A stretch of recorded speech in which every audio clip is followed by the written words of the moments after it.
Good evening.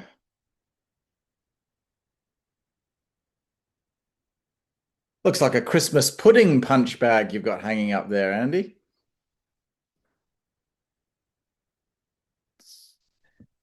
That's a sandball.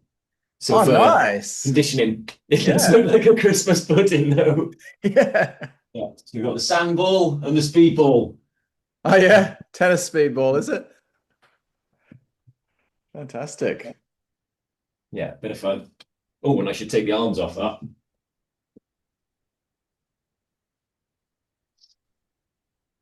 Good evening.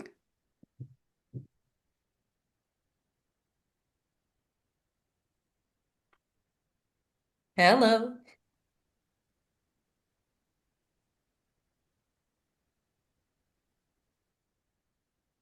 So what are your new Christmas puddings doing? Puddings? Is puddings the plural of pudding? Yeah, it's not pud-I. Pudinis. I don't Pudinis. know. The puddings are going well. I I didn't bake more after Christmas at all. Yeah. I didn't No, do no, much you totally didn't. at And Fran all. didn't send me any pictures. Oh. No, no, no, I haven't seen Fran's them. laughing in the kitchen. Yeah, I decided. I really want to perfect because I keep going like, oh, I'll change the recipe slightly for the next Christmas to perfect the recipe. But it's like it's a year later and it's one pudding. So I thought I'll make a quarter-sized pudding. I'll do two quarter sized. They're just little puddings like this. But that Okay. means that yeah, like I've done both of them a little bit differently. We'll see how they come out, and then I can sort of, do two more after that, and then hopefully get the perfect pudding. So basically you're doing this. Yeah, yeah, I'm doing single push hands. Like just good evening, Pauline.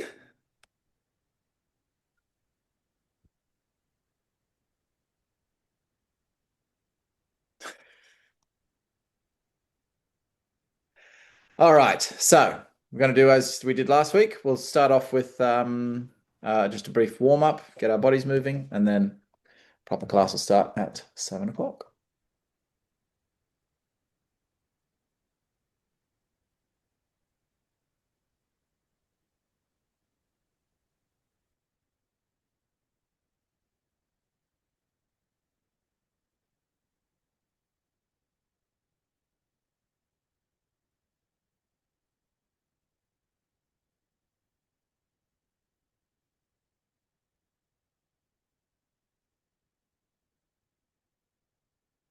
All right, let's get to it.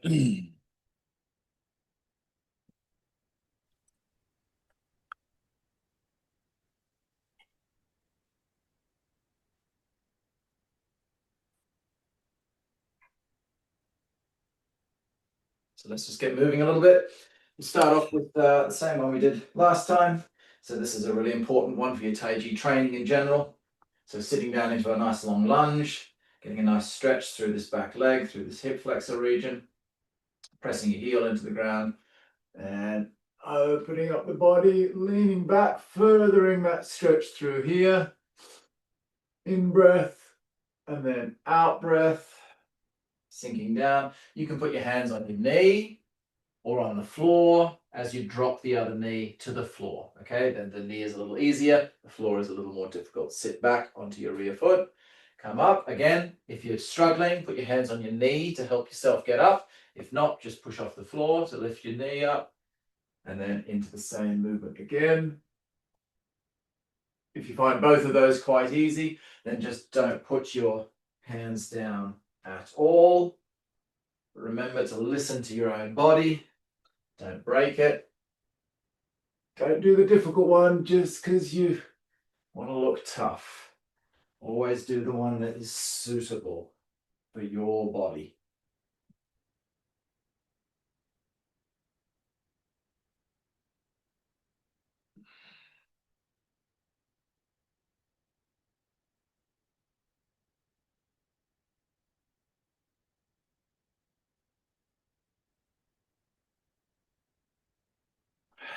Switch sides. Same thing. Stretch into that rear leg, pressing the rear heel into the ground. weight forward, hips tucked under, hips forward, lifting up, again stretching into that back leg, and pressing down, hands on the knee, or if you want more, hands on the floor, knee to the floor, sit back, and then straighten your body up. Sitting forward, hands on the floor, maybe hands on the knee if you need to, and into the same stretch again, and down. Don't touch the floor if you can manage it. Sitting down and straightening your body up. Sitting forward, leaning forward, lifting up that rear knee, straightening up your body, and up to the top. Take it down again. Knee to the floor, leaning forwards, sitting back, straightening up. Forwards, straightening up. One more time.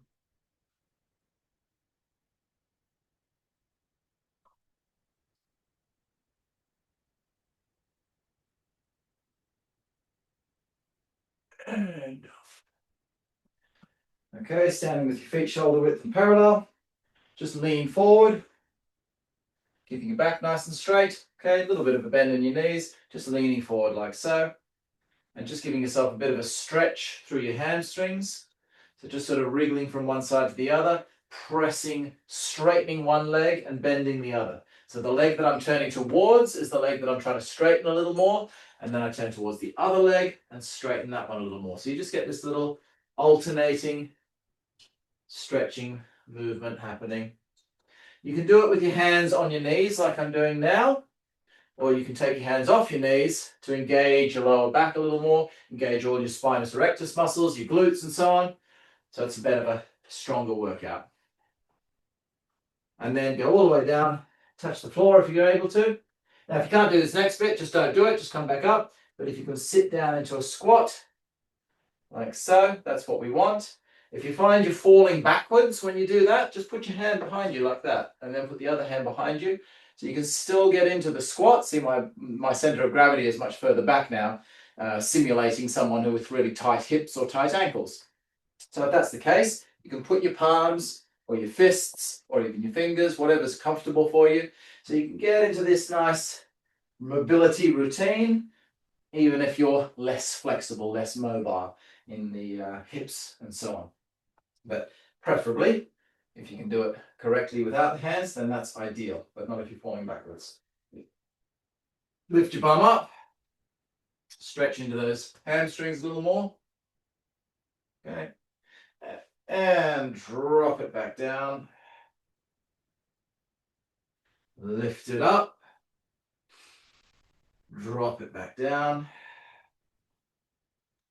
Lift it up. Stand it up.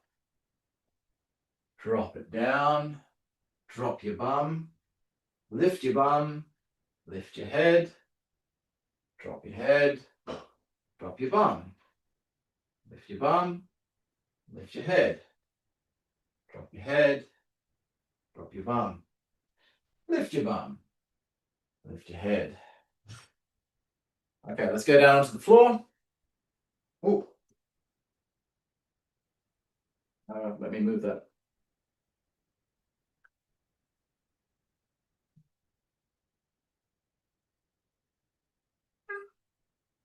Health safety hazard.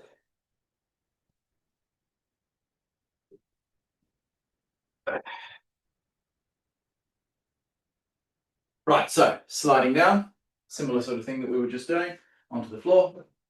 Walking your hands forward if you need to. Put your knees straight on the ground, like so, and just walk your hands out in front of you. So you get some weight sitting on your shoulders, on your palms, getting used to holding that weight over your palms. A little bit of core engagement, even if it's on your knees. Notice that my hips are still forward of my knees. If you only go to here, that's still okay if you're really struggling, but at least try to get it a little bit forward so you engage your core a little bit, okay? And then back so that you're sitting back into a squat. If you can come fully back into a squat, do that. But if not, just come back to sort of a kneeling position or knees just off the ground like so.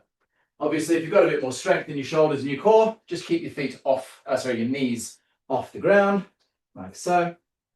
and then walk it back into your squat, coming forward, coming back. So all of these you can do with your knees crawling along the ground. And then point your toes and drop your hips in. Nice big stretch all the way up the front of your body. Really nice full body movement. Tuck your toes under. Bring it back up to a plank. Drop your left knee if you need to, okay? Whilst you open up your body to the side. So you see your left knee could be on the ground here, supporting yourself if it's too difficult. Then take it to the other side. So put that hand back down. And this time, if you need something extra, you can drop your right knee onto the ground to stabilize yourself if the movement is just a little too difficult for you. And back the other way again. Again, left knee would be on the floor if you need it. Back the other way again. And one more time. This time you're going to drop your hip to the floor, like so. Again, if you need a bit of help getting up, just bend that bottom leg and use your knee, you see, to help you get back up. But if you can keep them both straight and just lift back up like that, that's the ideal. Roll it around to the other side. And again, even rolling it down, you can drop your knee first if you need to, or just bend at the waist. Feeling that nice stretch coming up through your rib cage, across the side of your hip, and lifting it back up. One more time. This time, if you're struggling, what you're going to do is drop your bum onto the floor, roll over into a seated position, hands behind you, and then lift your bum up. Those of you who are able, though, from that position, you stay in that upward position. Just take your hands straight to the rear and into a reverse plank, okay? Now in this position, again, if you're struggling, nothing wrong with your bums down here. Knees might be a little bent. So long as your bum's just trying to get off the ground a little bit, you've still got some weight on your hands, you're doing something. Something's better than nothing. Ideally, lifting the hips up, pushing the shoulders down. Notice I'm not slagging in the shoulders like this. I'm pushing my shoulders away, pushing my chest away from my palms. Bend your knees in, push your hips up to the sky.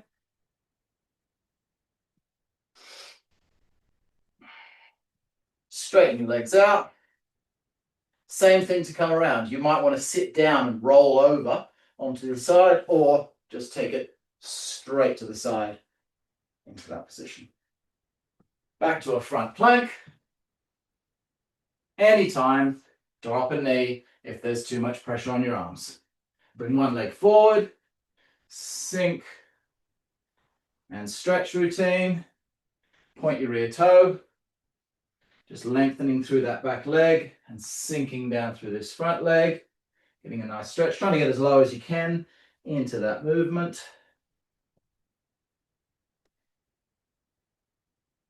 Switch to the other side, exactly the same thing, stretching and lengthening while sinking down through this front leg.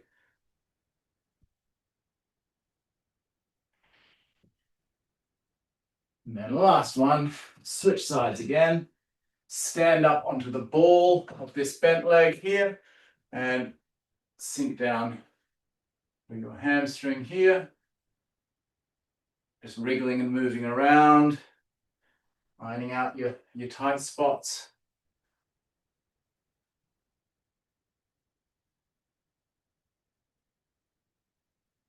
And take it to the other side. Same thing.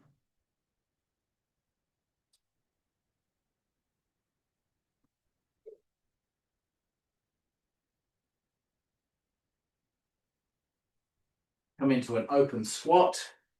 Again, if you're able to, pushing your knees out with your elbows, opening up your hips.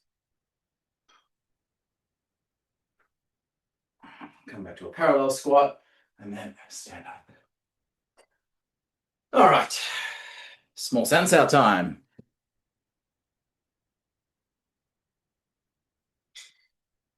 Oh, we got lots more people joining now. Cool, cool.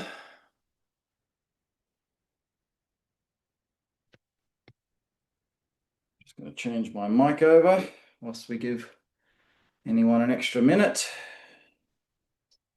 Jump in for class because I need to take off my jumper.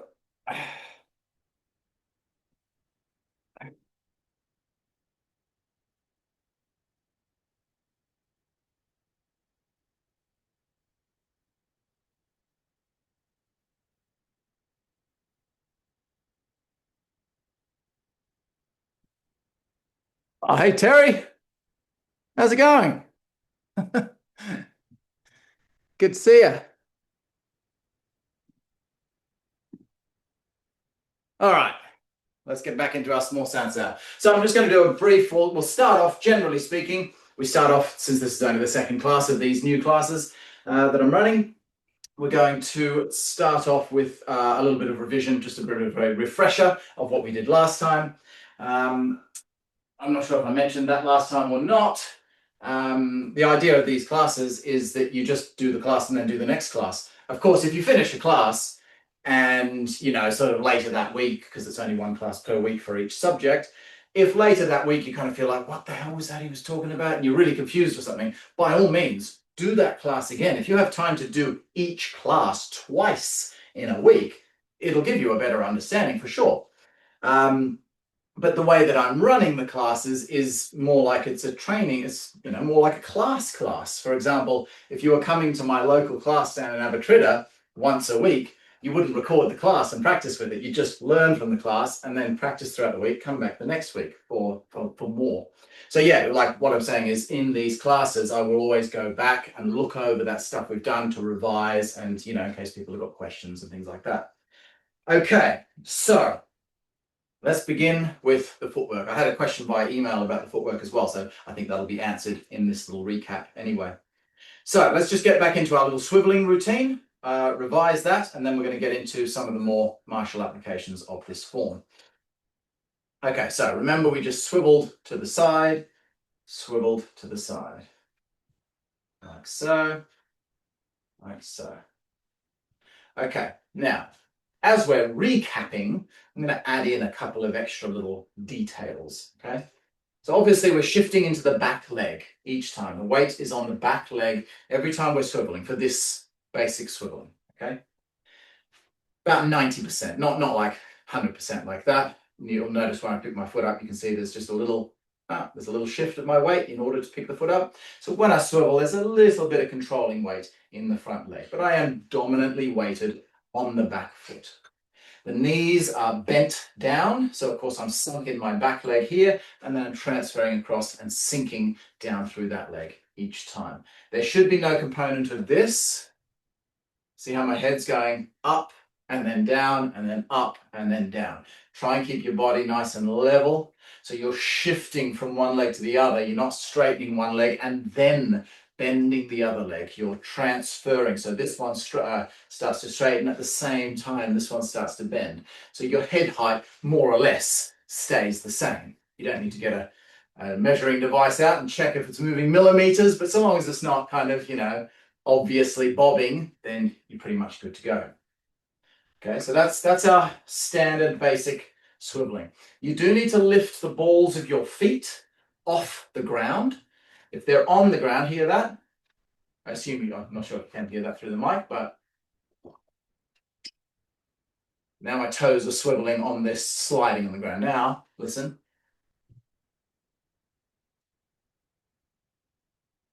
So it's much louder. You can maybe still hear something because obviously my heels will still make some form of sound, but the balls of the feet must come off the ground. Okay, particularly for the weighted leg, as in the one you're going into. Because if that foot is on the ground, you're putting weight over that foot. That dragging foot there is going to put pressure on your knee. So you need to make sure your toes come off the ground and then back on the ground. Now, when I say off the ground, if you're watching me do it there, can you see how much they're coming off the ground? That's probably why the question was asked via email, because you can't see that they're lifting. They're only lifting just off the ground. Like I can feel they're off the ground, but we don't want to be doing something crazy like this. That's of course going to make you very unstable in that movement. And what's also very important to note, when you do this swivel, I'll stand sideways for a moment so you can see the feet. When you see me, if I'm settled here, right? If I'm settled down, if I pick up the ball of my feet now, whilst I'm in this balanced position, watch what happens. I fall forwards. Because of course, when you're standing naturally, when we say you have your weight in your heel, your weight's not 100% in your heel, it's sunk down through the heel, but there's always a little bit of pressure on the balls of the feet in a normal balanced position. For example, when we're doing our standing qigong and these kind of practice, we sink down through the heel, but there is a light pressure on the balls of the feet. So because of that, if I was standing there and I picked up the balls of my feet, of course, you're going to fall forward. The only way I can pick up the balls of my feet is by shifting right back. Now I can pick them up, you see? So I have to shift right back so that my weight is tiptoeing on the back of my heel in order to lift the balls of the feet. I don't want to do that because I'll be totally ungrounded for this technique and any of the techniques that involve around the swivel. So watch what I do instead. I'll show you this way. Okay, so I'm balanced there in my stance. I'm going to pick up the balls of my feet. Okay? Now, if I pick them up for any longer than that, watch what happens. I start to fall, you see? But I can pick them up because there's only, I don't know what percentage, maybe 10% of my weight is in the balls of the feet, something like that. It's a light pressure in the balls of the feet. You'll learn more about that in the Qigong class on Wednesday night. When we talk about the weight placement in the feet of the Qigong class, that is your foundational balanced middle point of the foot, like your neutral point of balance. So whenever we say you're sunk, you're neutral, you're in the middle, unless specified like on the back or on the front or on the side, there's other things that will happen at a later date. But your standard central equilibrium positioning of the feet, we cover that in the Qigong, the standing Qigong, because you're literally standing in that one spot for the whole practice. So that's where we learn about that. So I'm not going to cover that again in this class. So yeah, tune in on Wednesday evening and we'll talk about that particular subject point. But basically, just stand, you know what, when you stand, just standing in your heels. Now I'm clearly standing over the balls of my feet. That's not where I stand naturally. If I stand right back on the heels, now I feel like I'm kind of falling backwards. You're just standing naturally. You can pick up the balls of the feet up for like one, maybe up to about a second, something like that, without moving, because it's such a small percentage, your body won't start to tip until, a certain time has passed. So I can be in that position, see, that's just there is where I started to tip. So I've got that much time to swivel. Boom, boom. Put them back down again. Boom, boom. That's why the swivel must be done quite quickly. The small sensao, the footwork actually stops you being able to, in certain sections, stops you being able to do things super quickly so that you maintain flow and connectivity. Because with a lot of beginners, they'll try to do stuff too quickly in the beginning and then they don't learn anything, okay? But it also stops you from doing things too slowly. You have to do it at a certain speed. It's kind of like driving on the motorway in America. So, time to just pick them up, put them down. But don't feel like you're having to lean backwards or come up or anything like that. Just up, boom, down. Shift the weight across, slap your toes back in the ground.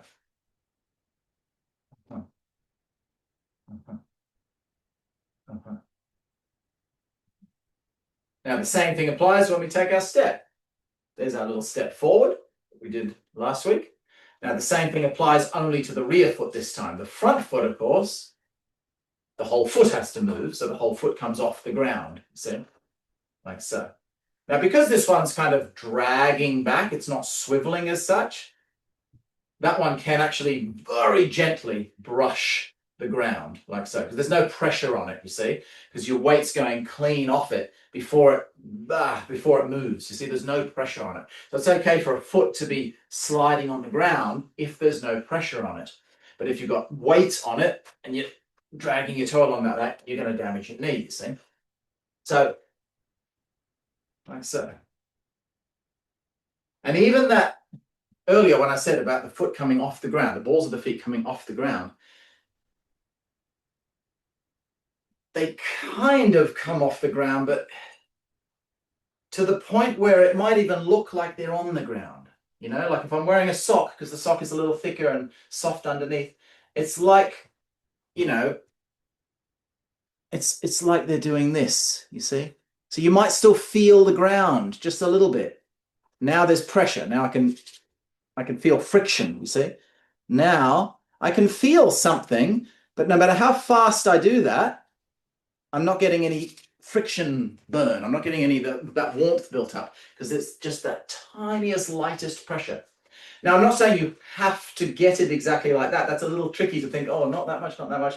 Just lift them up, you see? But just lift them up a tiny bit. Stick your finger in your pocket as well. Special secret technique. Step it forward, swivel it back. Step it forward, swivel it back. So the rear foot, the one that I'm sinking into, needs to get that toe up a little more. The front foot coming back, that can sort of slide along the ground. It's a nice way of creating a bit of control in the movement as well, rather than just, you know, we certainly don't want to be doing anything like that. The feet stay almost on the ground. Even when we step forward, the foot's barely coming off the ground. You're not lifting the foot up in the air, of course.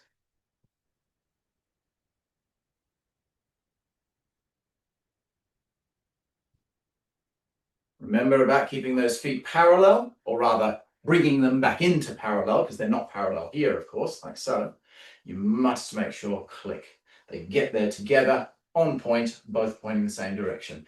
We're not getting anything like this and then that, okay? They're both moving, connecting into your center. You twist your center, you push your weight back, and whoa, they get there together. That's the whole point of the footwork. And as I said in the first class, it is the thing which 90% of people are missing in their small sensor training. So we get this right in the beginning.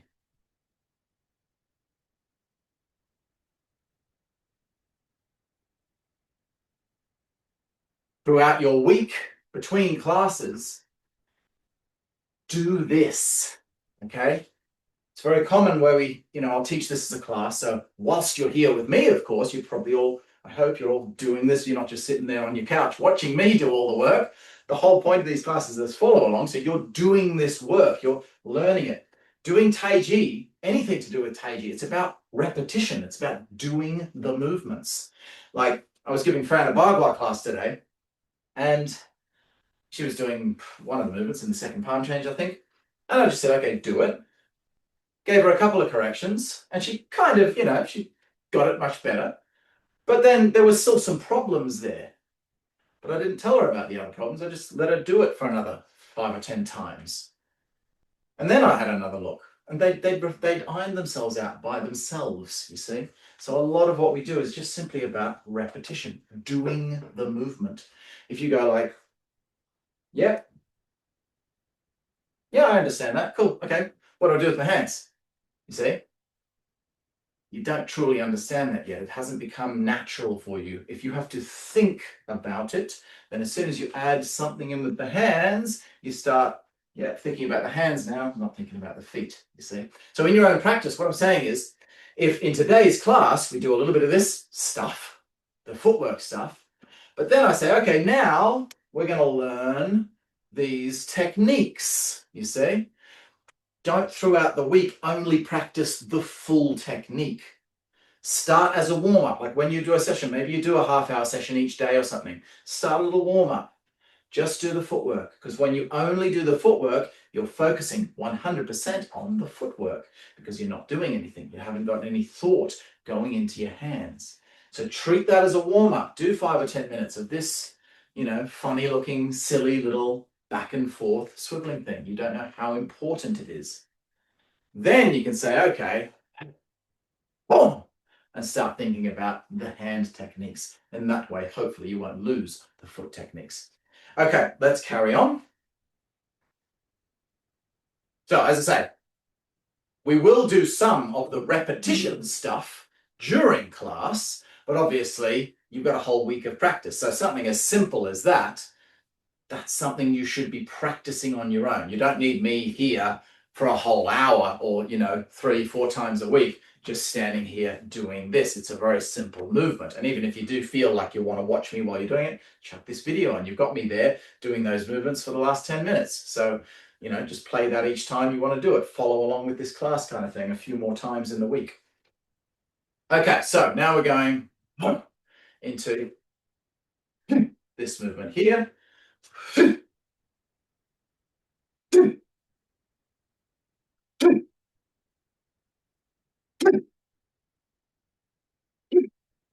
Remember, you've got one arm sweeping across your body, whilst the other arm is tucking up and pumping out from your body. It's coming up like so and kicking over at the end. So you're hitting with the sort of knife edge heel palm region here, like so. And it's spiraling, corkscrewing over like so.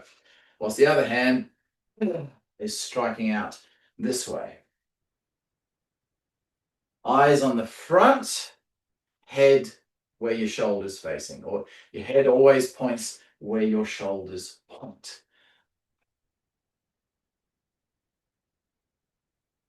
Relax.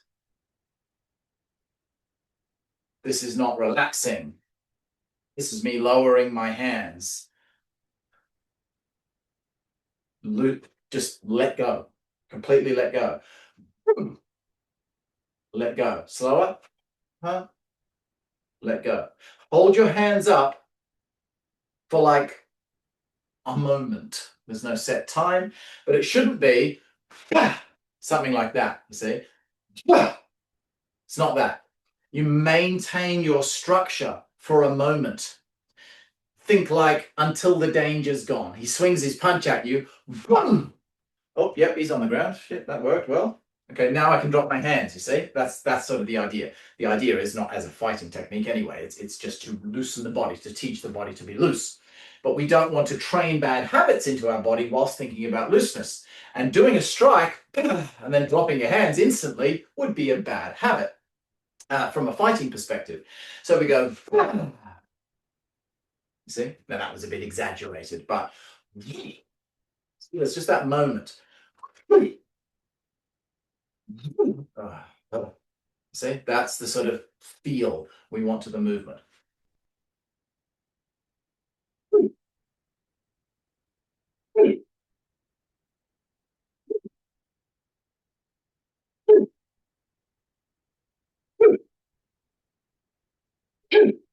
Okay, let me just show you the application of that move if my wife's somewhere. Is Mummy somewhere, Clark? Is she in the shower?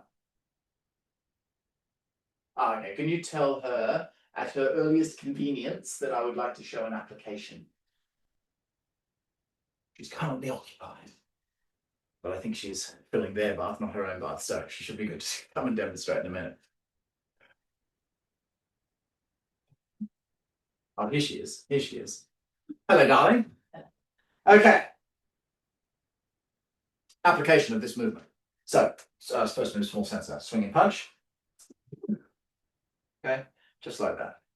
So you're slamming down. Remember I said that the arm whoosh, is going down, okay? Not to the point you miss her arm, because then if she re-attacks, you're all open, you see? But it's down, and then I'm still covered for whatever re-attack she might happen to do. The other arm, this is why it's striking forwards into the neck.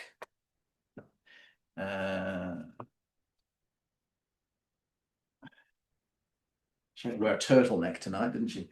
So you're striking across there. Can you see that nice big muscle there? Oh no, you'll be in the dark if you go there. See this nice big muscle, the sternocleidomastoid muscle? Just in there. Put your palm to the inside of that muscle and you'll hit stomach 9 or the carotid artery.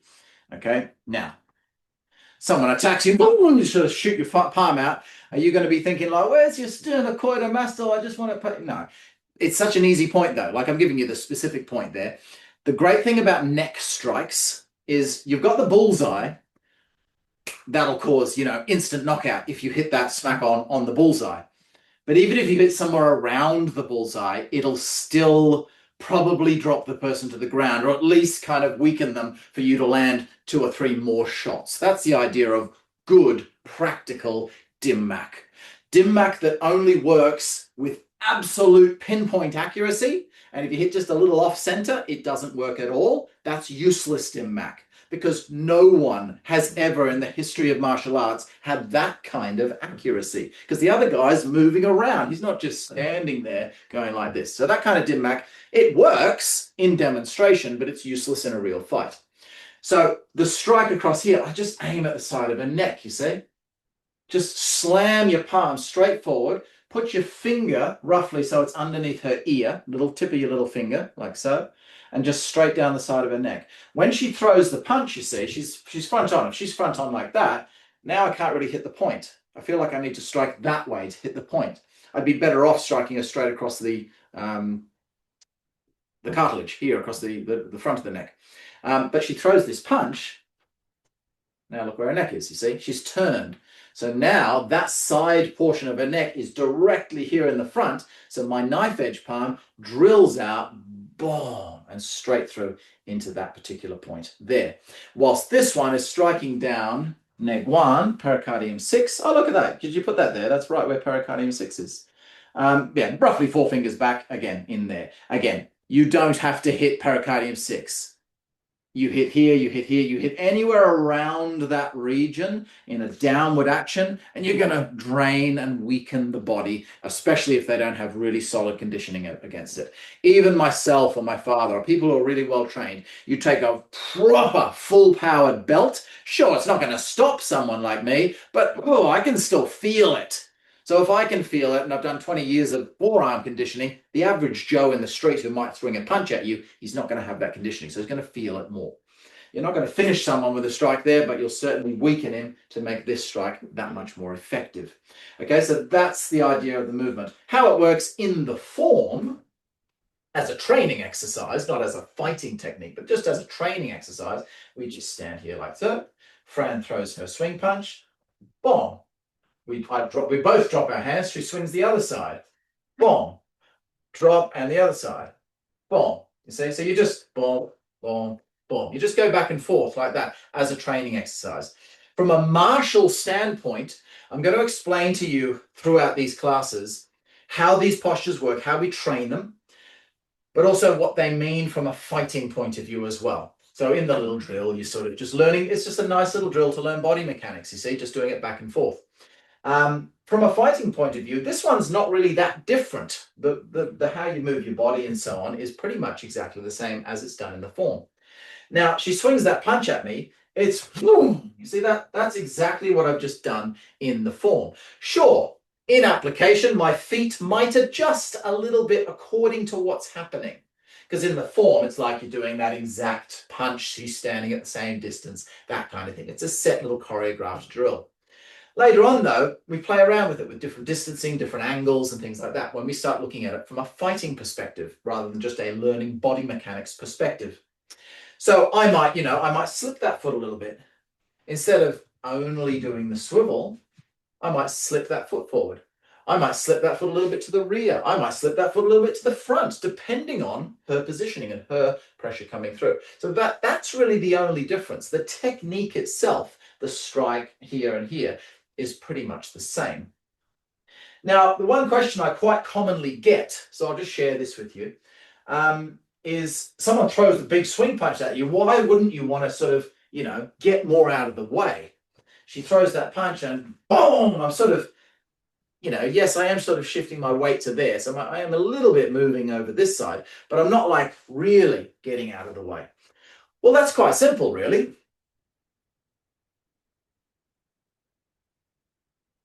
Throw a punch at me.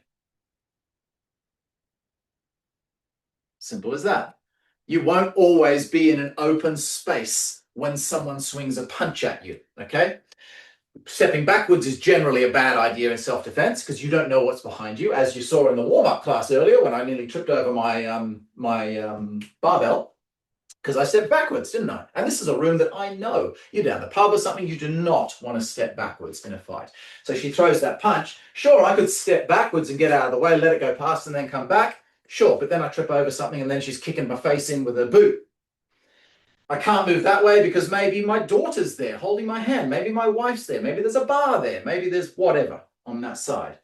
And then from this perspective, yeah, I could use a technique like this, a barge in technique, and move into her arm. That's a very nice technique as well.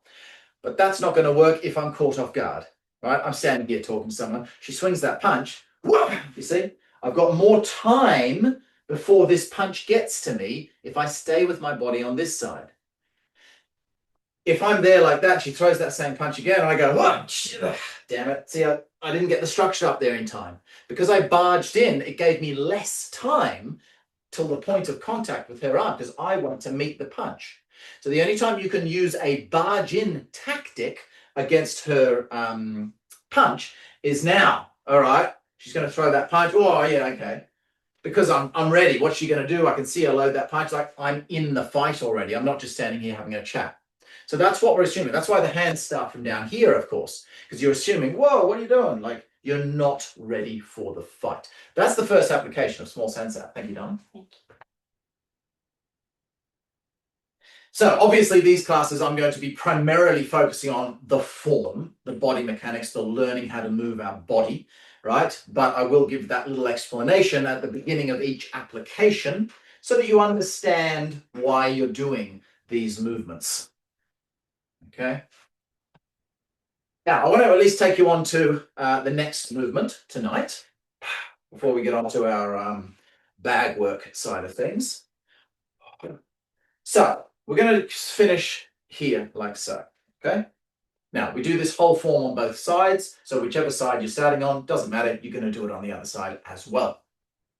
But always, if I'm facing you, always do it like a mirror image, okay? So if I'm doing my left hand down across here, you'd be doing your right hand down across that way. So we're all facing over that direction, so no one gets confused. Okay, so in the standard form, we do that first move 3 times. So we get bang, bang, bang, okay? From this position, I'm going to take this arm, this blocking arm, take it down across. Swiveling is the same as before, just swivel your body across, nothing different there. But take this arm down and boom, okay? Fingers up, fingers down, like so. No, no, no, no, no, no, like that. The hand is coming down onto the arm, not in from the side, okay? It's striking down like that. In fact, it's actually more so. I mean, the right arm is dropping down. The top hand is dropping down, but it's more the bottom hand. You see that? It's almost as if this hand's just standing here like this, and I go, boom, you see? I'm attacking this hand with this forearm. That's more like what it feels like. It shouldn't feel like, see the difference? Now I'm hitting my arm. I want to be hitting my hand. That's the intent of the movement. Because it's that left, that outer arm, that's where the power is in the movement. That's the defensive movement. It's a block. Okay, it's a very, very powerful double-handed block. This hand is also helping, but not in the same way. It's trapping and stopping her arm from slipping up into your face, potentially, if her hand had a bit of an upward angle to it. So you're catching and trapping with that top hand. But when I say trapping, you're trapping with this. Don't, when I say, yeah, not grabbing or anything like that. You put your fingers down like that. When she throws the punch, you're going to break your fingers over her forearm. So get your hand up so she runs into this nice solid portion of your arm. You're hitting straight in the middle of the arm, like between the 2 bones, through the muscly tissue there and just below the elbow, you see? So my thumb, the tip of my thumb is just sort of over the top of my elbow like that. That's the hand movements. Like so. Notice how we have yin and yang change in the small sensor, just like we do in the form. If those of you who were here on Wednesday night when we did the slow form class, and we talked a lot about the yin yang changes, the wrists to create flow. What does flow do? It creates power when sped up. the more fluent your body movement is, and arm movement, everything, the more power you will get, the more speed you will get when it is fluent, when everything works harmoniously. So when we start to throw this arm down, you'll notice the outer hand is staying yang like that till it gets roughly down to the hip height, whilst the top hand, which was yang, it's going to go yin. Okay, so it's relaxed like so. And now, for the second half of the movement, roughly, they both come together, boom. You see, so you're getting the reverse. They're changing. Top hand is now yang, the bottom hand is now yin. Okay, that's the movement we're looking at. Pop. And you should feel a good solid whack on your arms. Not so much that you're bruising yourself and going, oh shit, I don't want to do that again. Not that much, but feel it. You should, if you're a beginner, you might not want to do it as hard as what you hear me doing it, because I've been doing it a long time. But it should feel kind of like, like when a gorilla beats his chest to build up his testosterone, that kind of thing. Build up that yang energy. That's what it should feel like. It shouldn't feel like you go, give me a minute, before you go into the fight. So don't hit yourself so hard. But a short, that doesn't do anything. Come get me. Oh. You got to hit yourself at that correct level for you. How hard I hit my arm might be too hard for you. How hard you hit your arm might be too soft for me. So you got to regulate that so it feels, yeah, that gives me that yang charge. That's what we want. The arms should be connecting, should be hitting, just like I said about this one, the feet, da-da, like just before the hands would impact with the other guy's body or arm and body, the feet are already on the ground, okay? So I'm not impacting as the feet are moving. I'm going, wah, da, da, you see? Da, da. The feet hit the ground just before the hands get to their positioning. See?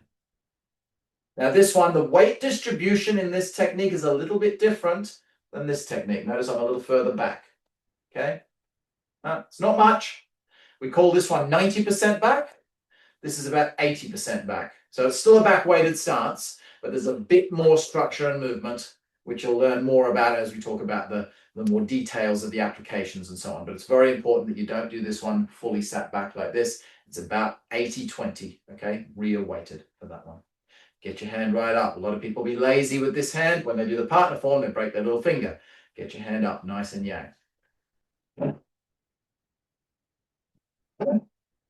Okay. Pelvis tucked under. Weight sinking down, chin in, head with the shoulders, nice straight back. All of that stuff, same as what we've already been doing. Now we're just going to drill that out a little bit. So we're going to do 1, 2, 3, 1, 2, 3, opposite sides. So let's go 1, 2, 3, there, reset. Now do the other side. 1,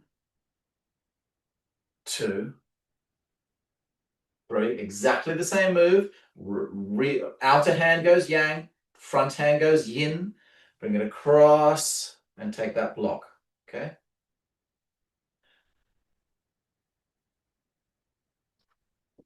See the action. It's called a hinge block.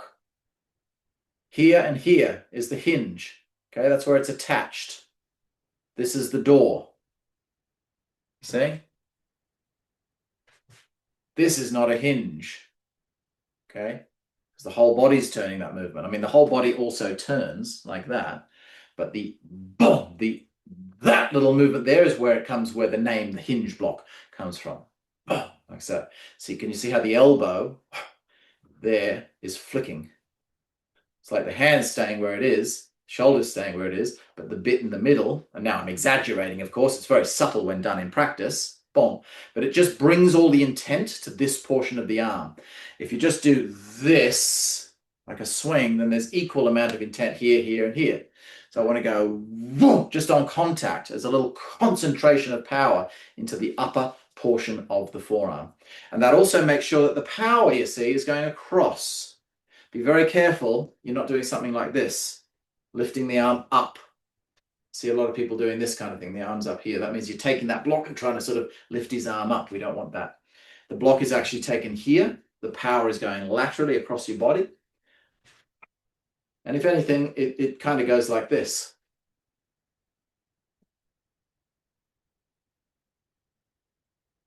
Okay. So you take that block, that's where you meet. When your hand hits your arm, that's the point in application where his arm would be hitting your arms. Oh, that's where I've taken the blow. But you'll notice that when I take that blow, see that? That's where it made contact. That's where the block finished. So there's a little bit more turn through after your arms actually make contact, you see, indicating you're dispersing his force around you. Okay, you're not taking the block, stop there.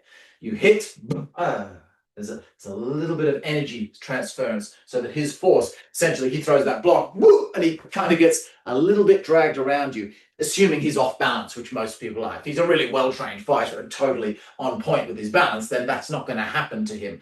But the movement's there, you know, if he is balanced, it doesn't give you any negative point, doesn't give you any disadvantage. If he is off balance, then it gives you that advantage of him being on his toes for when you follow up with whatever technique you're going to continue with. 2, 3. Okay. Opposite way.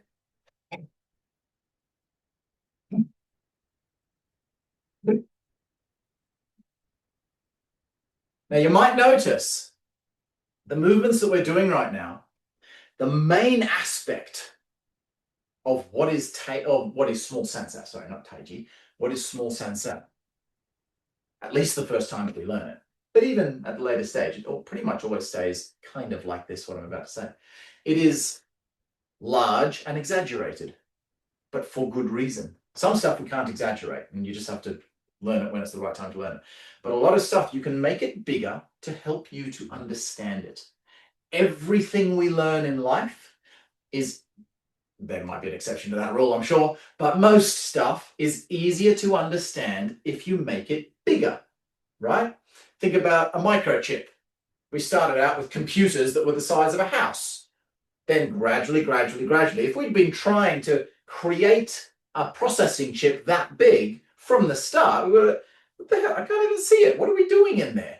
You need to start off big to understand the movements.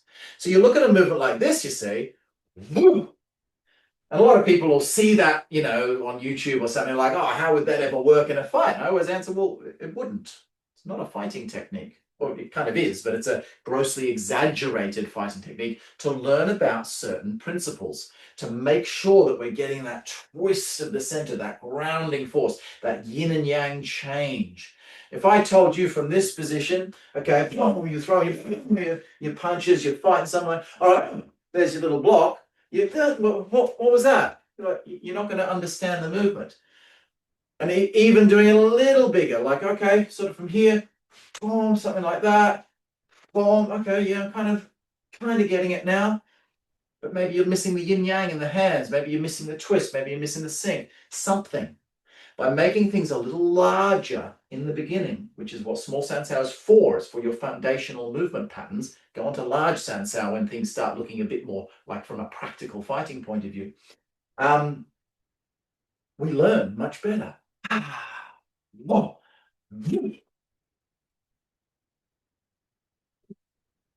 Look,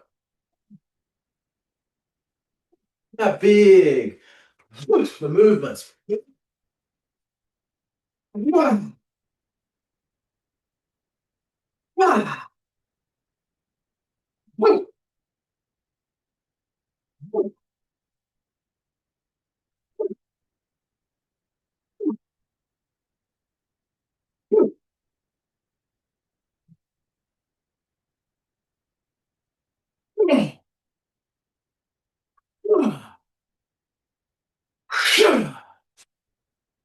That's what small sansao is all about, accentuating the principles of movement to better understand them. With time, the movements will become smaller. However, a lot of the movements, if you stick to classical small sansao, let's say a movement, okay, like this, let's say the actual punch forward, yeah, this component, you could do smaller. You don't have to do it big. But if we look at the classical small sansao footwork, that frame 1, 2, because of that swivel, it forces you to stay at a certain speed. If I were to try to do that, something like that, see, I had to completely modify the step. I had to just do a change step because that's quick. A change step is very, very quick. A swivel back, that's not quick. There is no way that particular movement of the foot like that would ever be quick enough for someone throwing a jab. That's how fast he throws a jab. I haven't got time to pull that foot back. But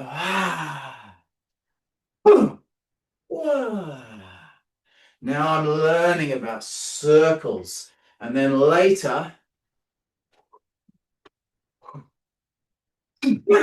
see, now things start shrinking up. But that's not small sansao anymore, you see? If you're getting to that level of expertise where you're able to shrink them, we should be moving away from this very sort of choreographed pattern where we're facing the front, then the corner, then the front, then the corner. The other reason for this, turning to here, turning to the front, turning to here, turning to the front, is to ensure waist movement, because by getting those angles, we're forcing our body to move and move from the center. So when you transition past small sansao, you don't need to say to yourself, oh, let's do advanced small sansao and start, let's do small sansao with a change step instead of the proper footwork, which I've seen some people doing.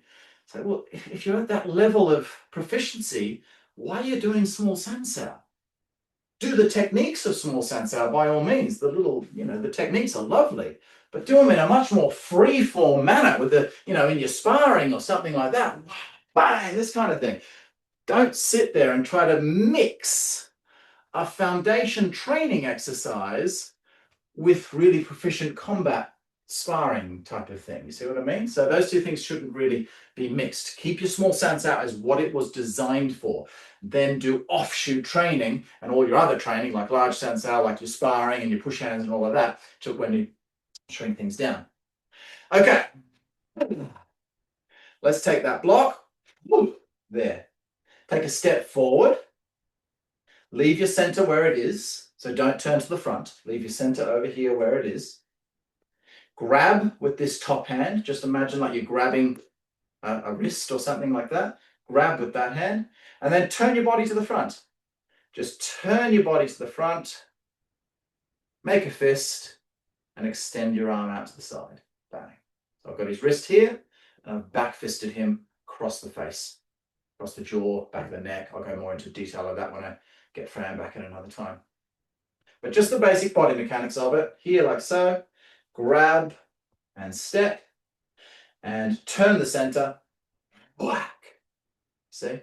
Now again, especially at this level, later on we will start to get a bit more snap and things on that punch. But just for the basics of it, for now, step, grab the wrist. So I'm grabbing the wrist as I'm taking that step and just swing the body. Notice the back fisting hand comes up the inside of that forearm. Don't bring it on the outside like this.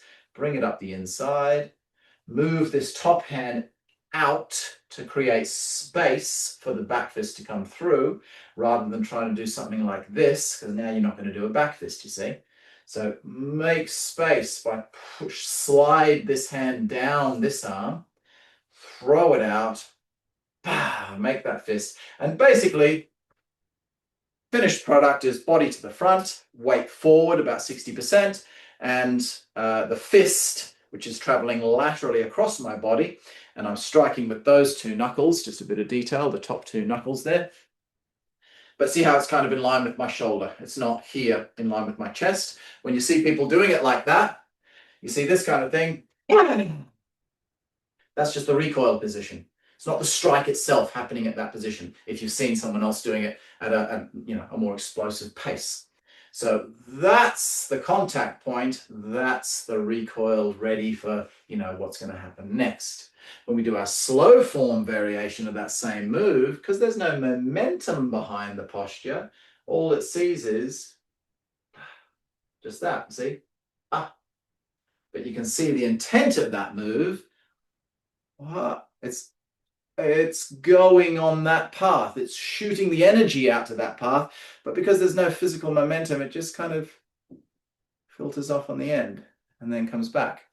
So a lot of the time people don't understand where the intent of that movement is, but they just see this shape and try to think this shape is the application, but it's not. That's the application, the extension of the shape. Where the intent is going is where the application is. So take your block, step, take the wrist, and one. See? Just a nice big swinging action of the body for now. Not too much power, or you might end up straining your shoulder or your chest or something. So not too much force, just and then bring it back. Let it go, let it travel through a little bit with a nice loose, heavy arm, and then just casually let the arm come back to center afterwards, and the hands open now. Take it to the other side. Actually, let's not do it from there right now. Let's just do it fully from the start. On the other side, again, grab as you step forward. Make sure when you step forward, just like I've already taught before, you're not stepping across your body. You're maintaining your shoulder width stance to the front. And see, like so. So it's like so. Okay, let's try that again from the other side. Pop, block, step, bang, set. Block, step. So I'm just keeping it nice and loose for now. A few of these times I'm demonstrating it explosively, but that doesn't mean I want you to do it like that. I'm just giving you a little bit of a vision there as to what it should be eventually. But you'll notice when I'm drilling it with you, I'm doing it how you should be learning it. As well, I mean, these classes are aimed at beginners, obviously, or people who are trying to refine their foundation. So even if you've been training for some time, coming back and really understanding this movement without doing it really fast, you can learn stuff. You can learn stuff about your own body and about the details of this move by slowing it down and making it bigger. So those are the two components, slowing things down and making them larger circles, okay? So let's try that as a drilling thing now. We already did the footwork, remember this? Step, swivel back, step, swivel back. We're going to do exactly that. There's your block. Step, strike. Now from that reloaded position, you're going to do, there's your footwork. See? It's exactly the same block, you're just not coming from all the way up here this time. This time it's a little bit smaller. It's still a relatively larger movement comparatively to how you might use it in a real street fight kind of thing, but it's a little bit smaller, so it's taking you one step closer towards that practical application. Doing it from all the way up here, it's a big, you would never really do a big sweeping movement like that to take a block. Now, there are other offshoot applications of that movement. You could be wrist locking someone with the first component, then taking a block, things like this. But that's not what we're doing in the foundation level. We're just getting that. Because, of course, if you think about doing something there, well, now my actual blocking component, I've shrunk the size. I'm not doing that principle I talked about before about bringing everything larger to get that nice heavy weighted momentum traveling through, that swinging aspect traveling through the body. So let's drill that out. Smack. Now from here, just bring this, see this one's already yang, this one's already yin. So that can release the yin, and this one can release the yang. As you swivel to the other side, boom. Step. There's your back fist.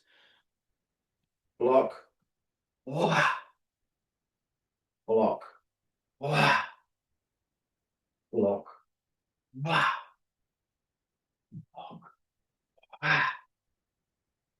block. Notice I'm settling before I go into the next move. I'm not trying to go boom, boom, something like that, boom, boom. The movements of small sansao, most of them anyway, there's a couple of exceptions to this rule. They're assuming like the first attack. So just like the first one, you're standing minding your own business. Whoa, someone's attacking you. Okay. This time we've got our hands up. Bang. So we're not assuming we're just standing around having a chat anymore, but we are assuming a new attacker each time. If I did this and delivered that technique, I'd probably follow on here. Or even if he threw something back, it would be a different thing. There's no situation in a fight where you would ever go from here to here, to here, to here, to here, to here, to here. It would never happen in a pattern like that. So that's why there's always that little settling point, because we're supposed to be neutralizing. So small sansao basically is the initiator of a fight. It's not a continuous fight, right? You learn that in other training methods and as your training goes on. So I've taken a defense and an attack. Well, he's dead. Oh, someone else is attacking me. Boom. Okay, what's next? You see, it's singular movements. There is also another whole set of movements called the small sansao mother applications, which takes you from a particular move, boom, and boom, and goes into another, boom, like this kind of thing. So there's a whole bunch of follow-up movements to teach you, well, hang on, if you hit him there and he didn't go down, where should you go from there? What follow? You certainly shouldn't do this, you see. Then we have other techniques by where mother applications are assuming your first struck worked. So you're following on to someone who's not feeling too good. But then we have other applications which follow on from a point of it didn't work. Maybe he blocked. Maybe you hit him and it just didn't work. You didn't hit him hard enough. So you'd be following on in defense, following on from his counter. But this is just the standard basic small sansao.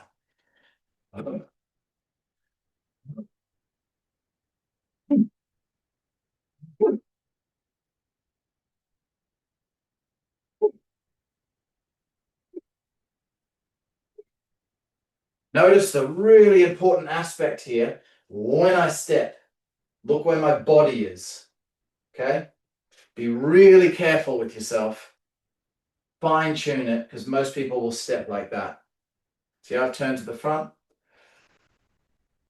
Now, these are where you have to understand the differences between small sansao and the Taiji form. In the Taiji form, the slow form, where are we? From here, very similar move to begin with. See, look, so you could have done small sansao there, but then it's a bit different. You're coming down and into the front leg, slightly different application. You don't do the hands together, you do it one hand and so on. But in the slow form, there's actually a few little hidden strikes there before you do that follow-on movement. Small sansao, however, it's straight from that, grab his wrist, bang. That is the next thing you do. So you have to be absolutely certain that from this position, you are not turning to the front, because you'll do one or two things. You'll either turn to the front and have no power left because you've turned your body already, so then you're just trying to use your shoulder power, or the other side is you turn to the front, you realize you can't get any power, and then you reload, boom, before doing the strike, which of course is telegraphing your punch before you do it. So take that across, okay? Hold that intent going that way, twisting across your body. Hold it, hold it, hold it. Hold it, hold it, hold it. See, you can see that, like that compression in here, twisting. And then you can feel that power come out of your body if you hold on to it to begin with.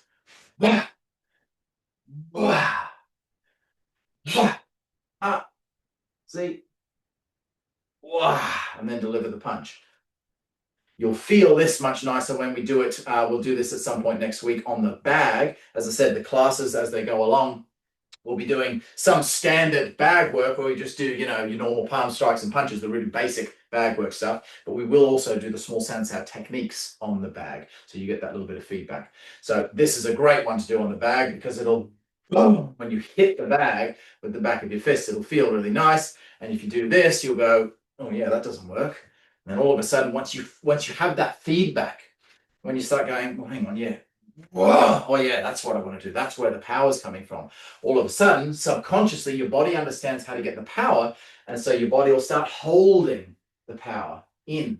I'm reserving that twist to release it out at a later stage. I'm just going to turn around now. We'll do that whole thing a few times so you can get just from a different aspect point of view. Okay, so we're going to do starting this side. Okay.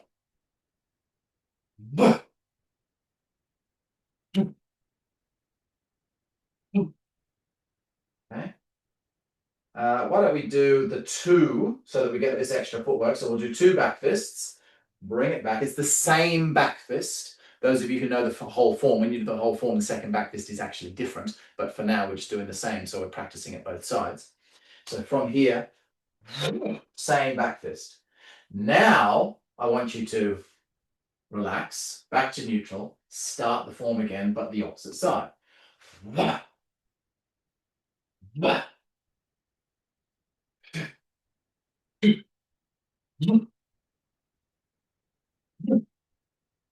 Again, reset, heading out this way again.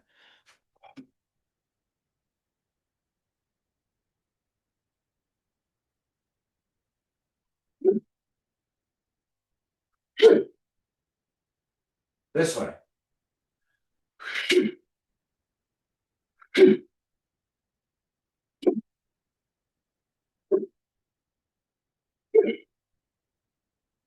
Okay. So that's your next class on small sansao. Has anyone got any questions for me?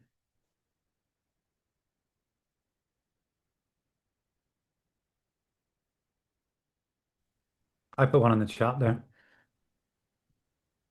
Oh, there's a question in the chat. Trained fighters tend to use strike methods repetitively to probe for openesses and weaknesses. Isn't there a chance that you'll be exposing your side so they can feint a head strike, but then go for your rib shot? Feint the side. As in for that last low block, do you mean? I think just for the initial one, the simultaneous block and strike. Yeah.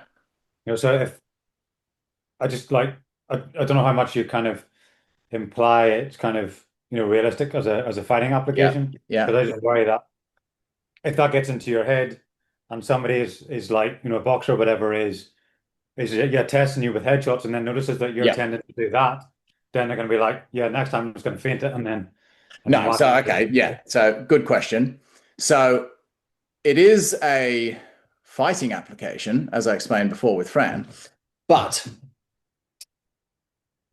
that's not right. So two totally different styles of attack. Okay.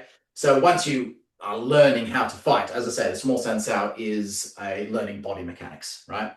So you're learning a specific technique to learn a specific way of moving your body. If you could see someone comes up to you and they're kind of like, well, what's he gonna do? Well, no, of course you're not going to use a technique like that. And you would certainly never use that technique more than once. The technique for starters is assuming you've got that's the attitude coming towards you. Now, even from a position like that, even if I do kind of swing like a big body weighted swing like that, that could be fake. I could literally go, boom, punch you with a front jab. That very much could happen. But again, this is, as I say, this is not a fighting technique from a I'm ready kind of a position. It's just I'm standing here. Whoa, I've just noticed there's a fist right there in the side of my head, which is a really common thing. Someone walks up behind you or, from the side and punches you in the back of the head. As soon as it's on, as soon as it's like, whoa, okay, something's happening here. No, I'm not going to use such a big movement like that. And certainly what you said before, like he would never get a sense of, oh, that's the type of technique that I use, because I would never use it more than once. In training, we obviously repeat things, to get them right.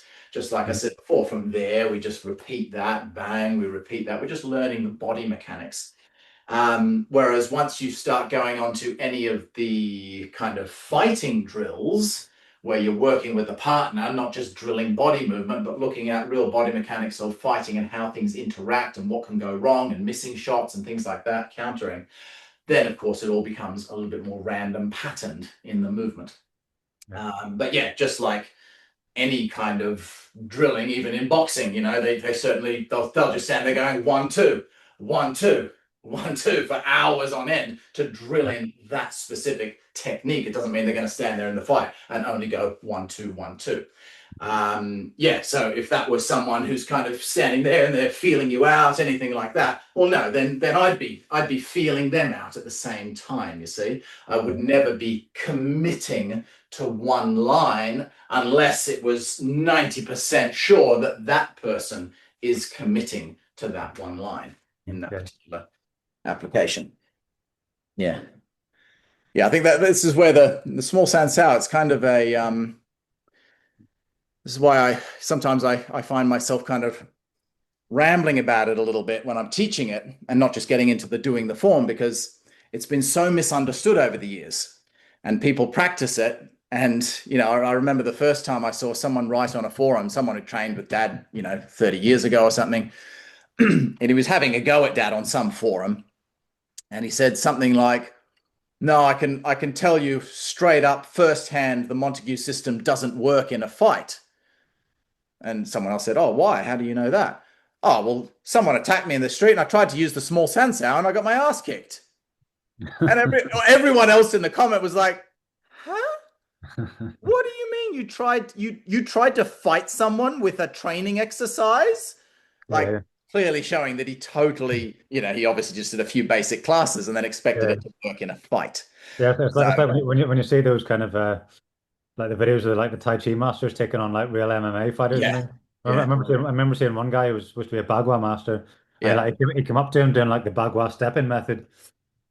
Yeah, exactly. Got knocked out. Same with most kind of more traditional styles. Every time, like I've seen Wing Chun people who, when I see them fight properly, I'm like, yeah, I wouldn't want to fight that guy.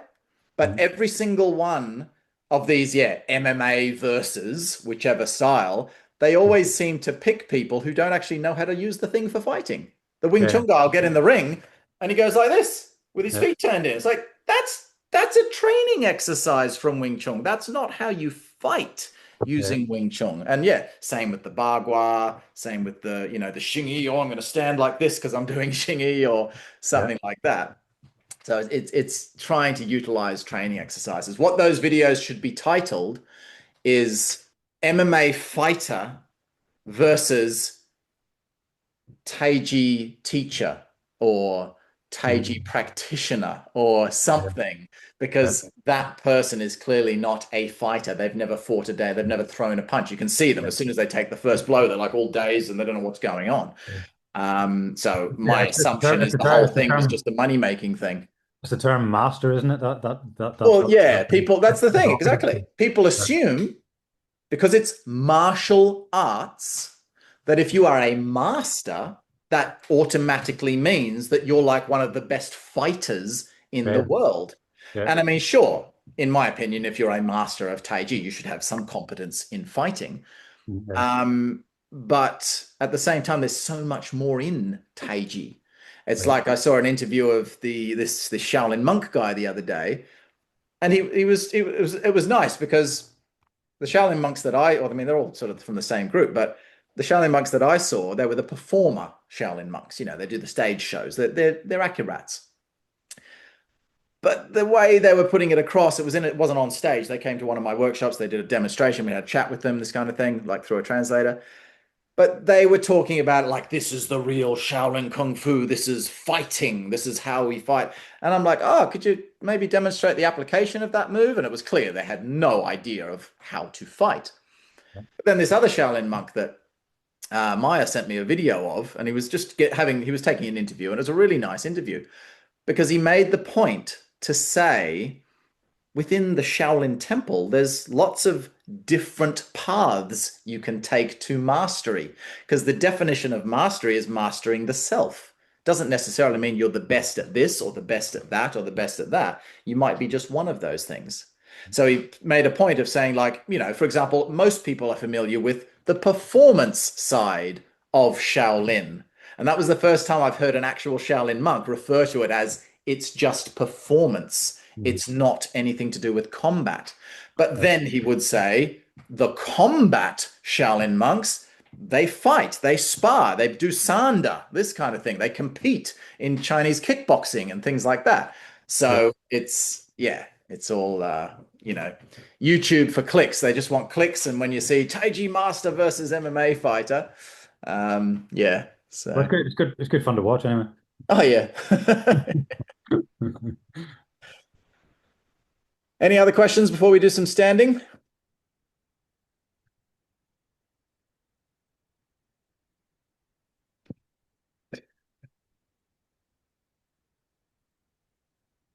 Oh, good. All right. So that's the end of class for anyone who's following on YouTube and so on. But we're just going to do a standing Qigong. As I've said in the previous classes, this is not a class now. We just do standing. So if you know standing Qigong, feel free to join us. If not, yeah, you can just sign off now or have a little look at what we're doing or something. But yeah, essentially, we're just going to be standing still. So you might not understand it. Okay. Let's do a bit of that.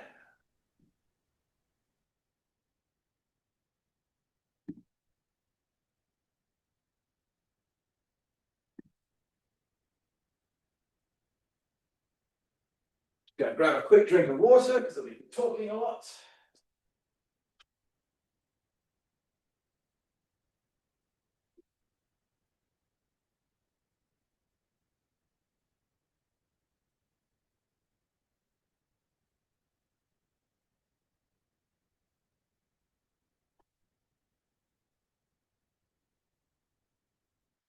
All right, let's settle that down with a short qigong to finish the evening out.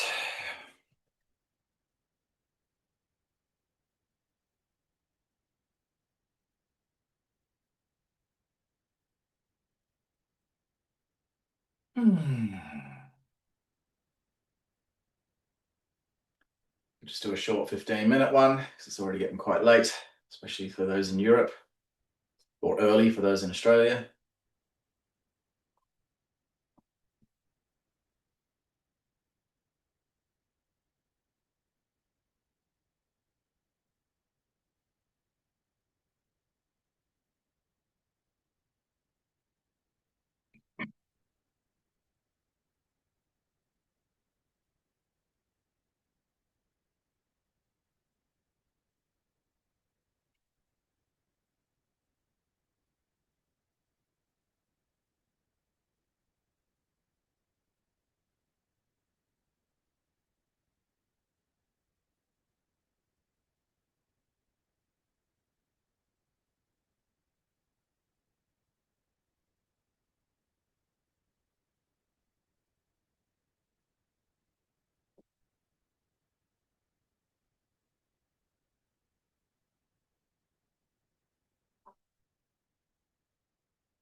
Let's take the hands down.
And let's slowly close that one off.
Oh, welcome back, Mikael.